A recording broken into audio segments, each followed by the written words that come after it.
House Speaker Mike Johnson joins me now. Do you think the president is mentally fit? Jesse, I've spent a little bit of time with him, and I'm sad to tell you that I don't think he is. And the reason I'm sad is because we are projecting weakness on the world stage. All of our adversaries around the world can see and follow exactly what you and I and the American people are. We have a weak president, and that's why our enemies are acting so provocatively right now. This is not a game. It's really not a laughing matter. It's a dangerous situation, and this election in November can't get here soon enough. When you say you spent time with the president and you've determined, in your opinion, that he's not mentally fit enough to be president, what do you mean? What did you see? I don't mean to be uncharitable here. Look, we respect the office, right? And people can't change how they age. Everybody ages differently. I'm just telling you that President Biden is not on his A game. Can I say it that way? I mean, he's in person. He's rather slow, and obviously his staff handles him very carefully. For more than 6 weeks, I requested a meeting with the president one-on-one. The Speaker of the House and the President of the United States should be able to have a meeting. I needed to talk to him about very serious classified matters regarding national security, and of course the border as well.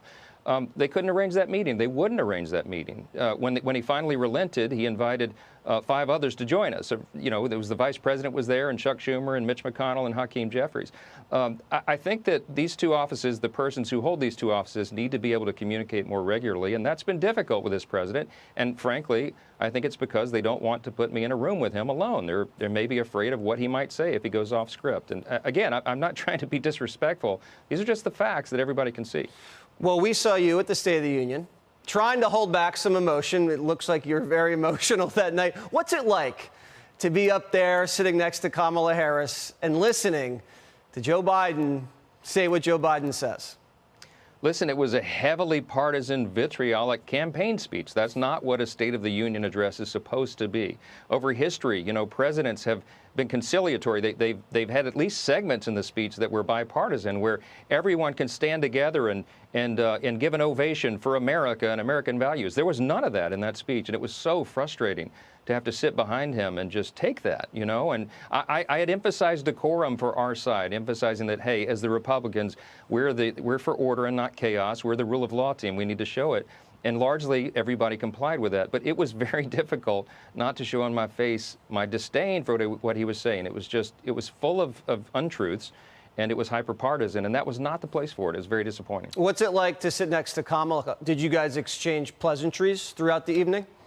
We did. You know, it's an awkward setting for whomever is sitting there, and I always try to make nice and make conversation. And look, again, I don't have anything personally against the president or the vice president, but our policies are worlds apart. And what I'm concerned about is he didn't say a single word in that speech really about what he would do to fix the border crisis, this catastrophe that he has created, a humanitarian catastrophe, national security catastrophe.